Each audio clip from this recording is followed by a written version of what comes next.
I'm Ryan O'Doud, and you're listening to Ryan's Audiobooks on the Issues Magazine YouTube channel.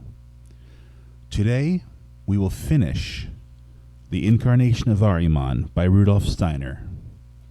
We pick up with section 915, Essay 7, Stuttgart, 28th of December, 1919. Our observations have highlighted how essential it is for the continuing evolution of human culture that what we may call initiation knowledge should stream into it.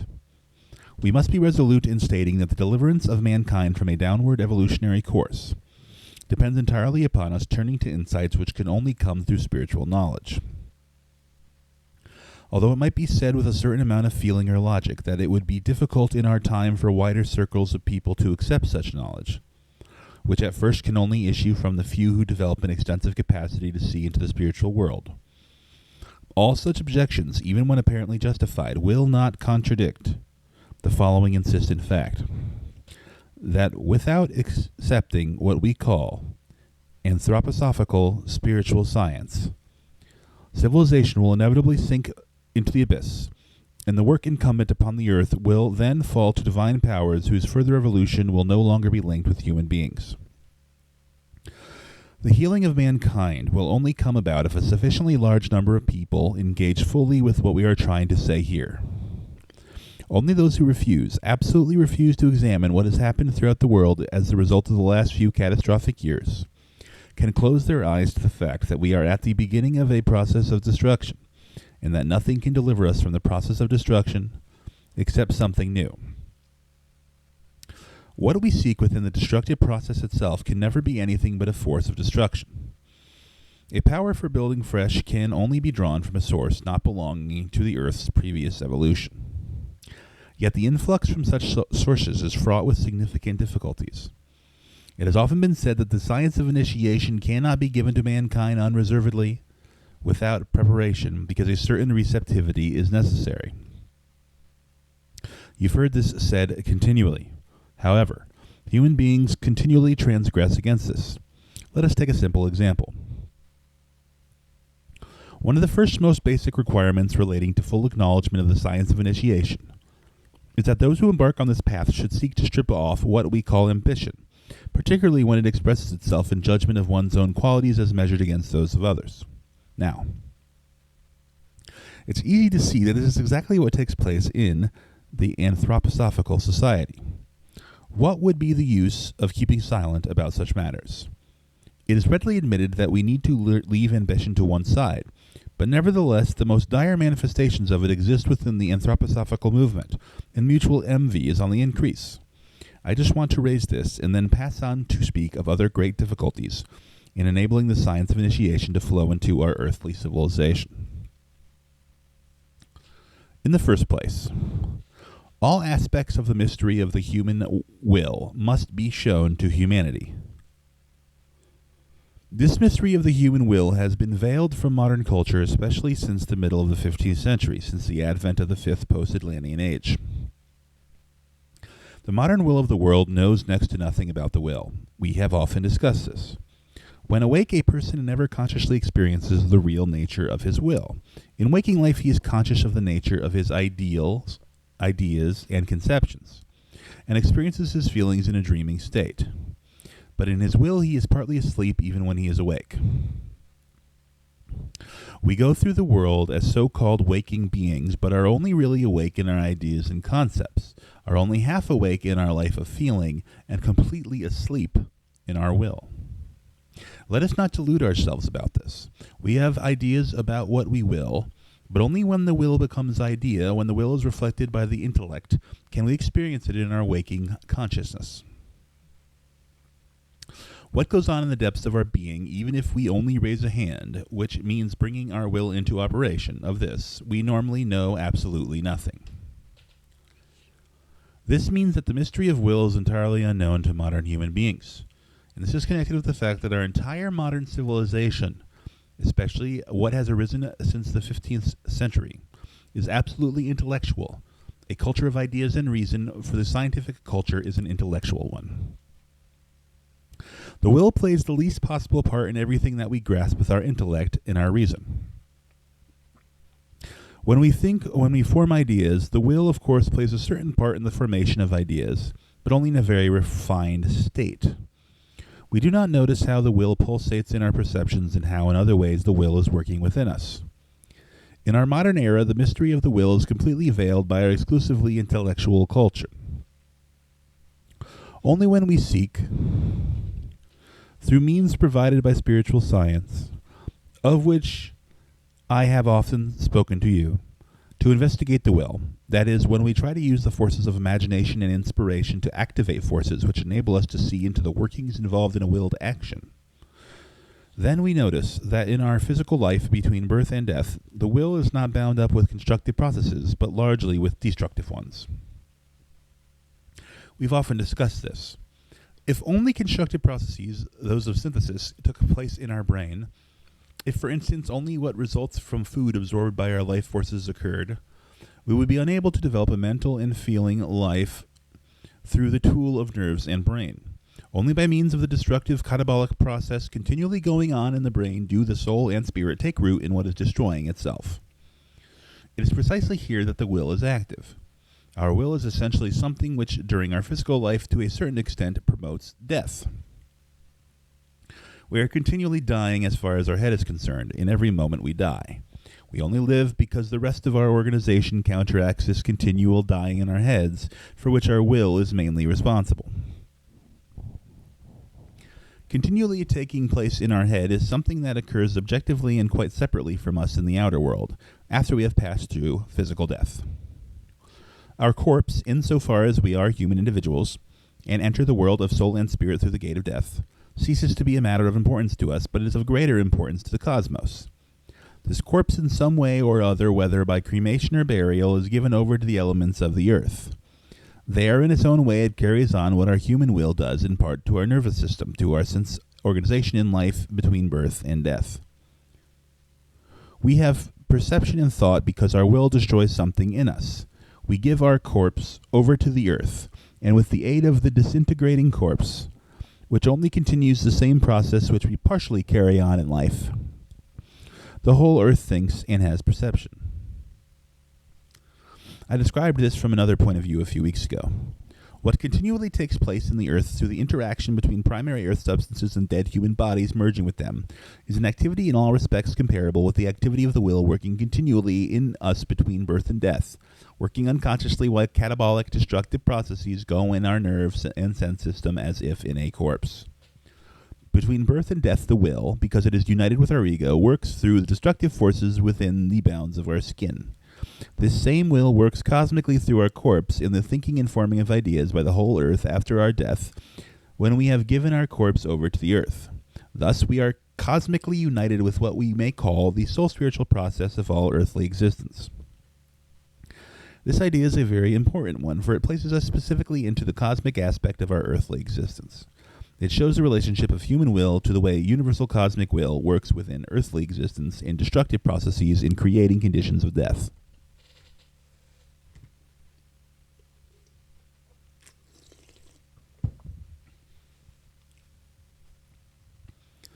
But just as our further evolution in the spiritual world after we have passed through the gates of death is dependent upon having left our corpse behind, upon the fact that we no longer work with these forces but with others, so the healthy further evolution of the whole earth depends on whether humanity on this earth unites itself not now with forces of death, but with forces of life, forces which evolve in another direction than do the forces of death. To speak of this today when people are filled with personal aims and feelings is actually somewhat fraught with bitterness, for the seriousness of such a truth is barely felt or experienced. Human beings are unaccustomed to taking in these great truths with the deep earnestness necessary. Nevertheless, we must probe further and ask, how is that which lies in the human will, as I have described it, related to the processes of destruction in outer nature? How is human will connected with these destructive forces in outer nature? Here is something which confronts us today as the greatest illusion. Today, when people look at nature, they see a natural process taking place, which they believe has arisen from another process which produced it, and again and again, and another which caused it. And so people find a chain of causes and effects in the working of nature and are very proud when in this way they can grasp what they call causal links in the outer world. What is the result? If we ask some geologist, physicist, chemist, or any honest scientific investigator his honest opinion, he will often be reluctant to give you the ultimate consequence of his own world of view. But ask him if he does not think that the earth as we know it, stones, plants, and many animals too, would have evolved just in the way it has done had the human being not been present. He will reply certainly. No houses would have been built, no machines, no airplanes would have been made by cows or buffaloes and so on, but everything else which we can see that is not the work of human beings would be present from beginning to end just the same as if human beings had not been there, for a chain in causes and effects is found within external nature. What takes place later is the result of what went before. The modern view is that human beings have nothing to do with this causal chain. This view contains exactly the same mistake as the following. Imagine that I write some phrase on the board such as Stuttgart is a city. Every letter arises only because I have written it, and not because the previous letter has inevitably given birth to the next one. It would be utter nonsense to say that a preceding letter gives rise to the following one in some kind of natural process. A thoroughly unprejudiced investigation of what is essential in natural processes convinces us of the mistake we make when we give ourselves up to the great illusion of modern science that effects are the result of their causes. It is not so. We must look elsewhere for the true causes, just as we must seek in our intellect to find why letters follow each other. Taken in a broad sense, where do the primal causes for external occurrences in nature lie? This can only be discovered through spiritual perception. These causes, in fact, lie in mankind.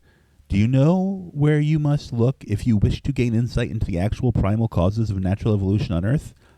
You must investigate how the human will, quite unknown to contemporary consciousness, is to be found in our center of gravity, that is in the lower part of our body.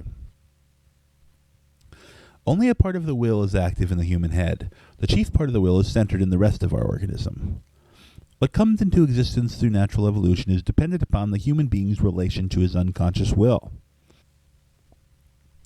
So far, we have only been able to cite one significant example in relation to natural evolution, but this applies to nature in general. I have often pointed out that during the Atlantean epoch, the human being gave himself up to a form of black magic. The consequence of this was an ice age across the civilized world. The whole of evolution really is the result of will activity, not in single individuals, but of the various forces of will working together in humanity as a whole, forces which arise from the human center of gravity. If a being adequately developed, a being, let us say, from Mars or Mercury, wished to study the earth, that is, wished to understand how nature developed and evolved there, this being would not describe nature as one of our academics would describe it, but looking down upon the world he would say, "The earth is there below me. I see there many points in which are centered the forces from which nature receives its impetus." But these points would not lie for him in outer nature, but always within the human being. Looking from without, he would find that he must look upon the human interior if he wished to find the cause of what takes place externally in nature. This insight into the connection of the human will with all natural phenomena must become an integral part of the science of the future. Such a science will show human beings their responsibility in quite a different way of today. Human beings will rise from being citizens of the earth to citizens of the cosmos. They will learn to look upon the cosmos as part of themselves. Directly our attention is called to such things, knowledge of them takes possession of us. This knowledge does not work in such a shadowy way as our intellectual knowledge does. It is taken far more from realities, and therefore it works in a much more living way. And because the way in which it works is so much more real than the shadowy knowledge of contemporary science, it is all the more necessary that we should take seriously what is revealed to us through the knowledge. One cannot be a citizen of the cosmos in the sense described above, and yet still remain the old Philistine whom the last few hundred years, i.e. the period since the middle of the 15th century, has produced in modern human beings.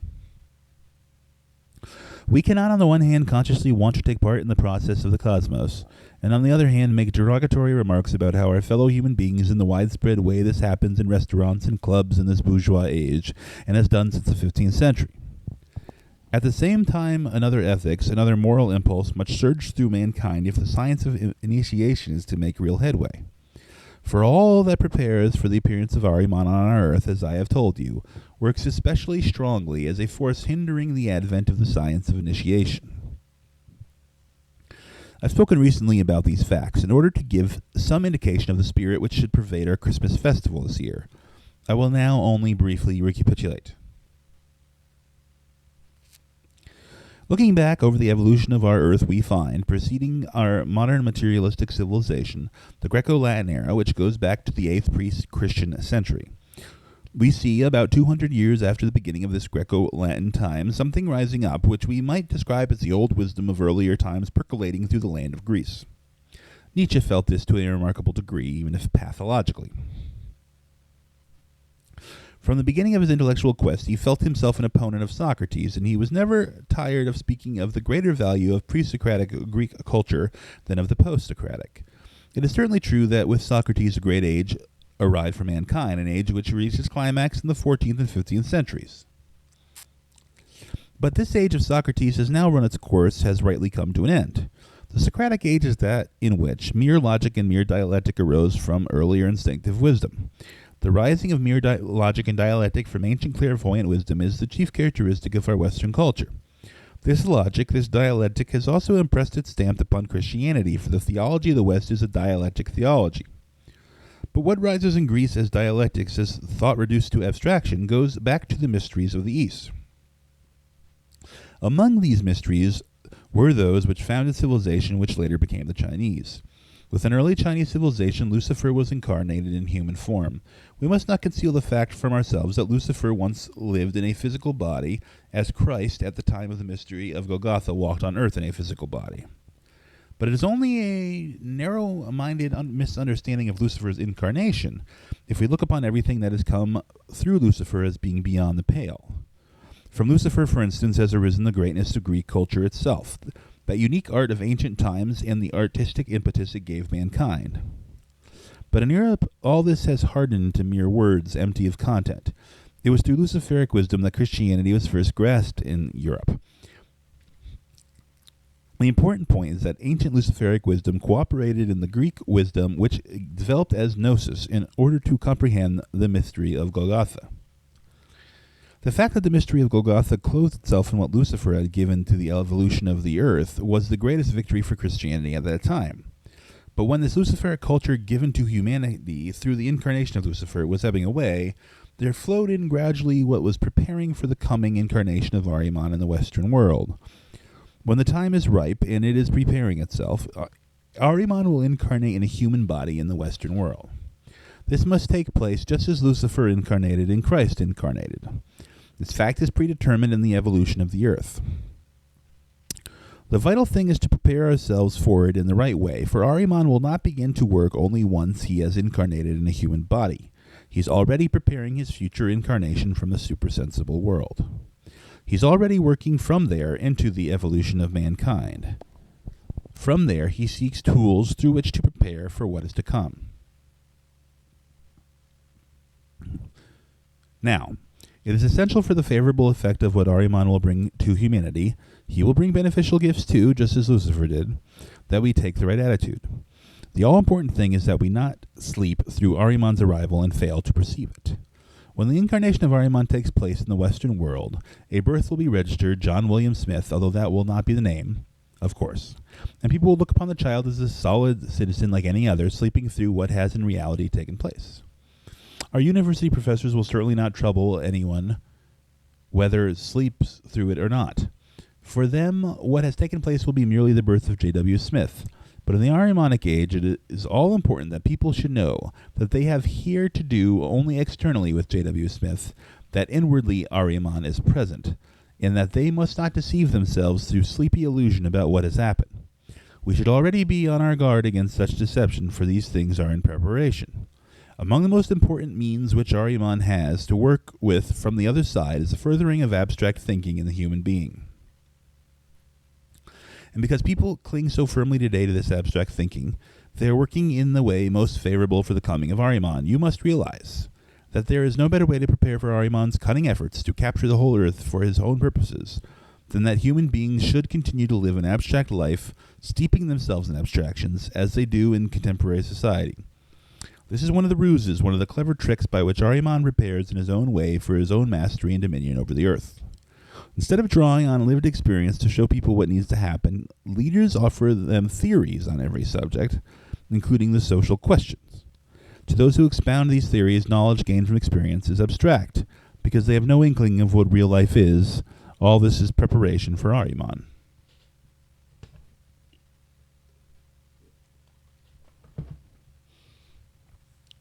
But there's also another form of preparation for Ahriman, which can happen through an erroneous view of the Gospels. This too is something that must be made known in our times. You are well aware that there are many people, especially among the official representatives of this or that form of religious confession, who are fiercely opposed to the new Christ knowledge which is rising among us through the science of initiation. Such people, if they do not swear allegiance to mere irrationalism, accept the Gospels. But what do they really know of the true nature of the Gospels? These are the people who, during the 19th century, applied external methods of history and science to the Gospels. What has become of the Gospels as analyzed by such scientific methods? The conception of the Gospels has gradually become completely materialistic. First, our attention was drawn to the contradictions in the four Gospels. This was the beginning of the slippery slope that led to full-scale unhinging of the Gospels, one can say, by people such as the theologian Professor Schmeidel of Basel. He seeks to prove that they are not simply products of fantasy, which aim merely to glorify Christ Jesus. He cites a limited number of now famous points unfavorable to the Christ. These, he maintains, would have been omitted if the Gospels had only been written for the glorification of Jesus. We are therefore left with the feeling that he admits all the objections that are brought against Christ Jesus to impress some academic respectability on the Gospels. But nothing will be gained from this kind of mundane research. Nothing genuine will be gained from this for illuminating the Gospels. To have the right relation towards these Gospels, we must know why they came into being. That is, we must know their real purpose. Thus, knowledge can only be obtained through an understanding made fruitful by spiritual science. If we immerse ourselves in the Gospels, if we absorb their content and force, then we gain a soul content from them. No outer historical research will explain the riddle of the Gospels, but we can immerse ourselves in the Gospels, and then we receive a soul content. This soul content, however, is a great hallucination, certainly a spiritualized hallucination, a vision of the mystery of Golgotha.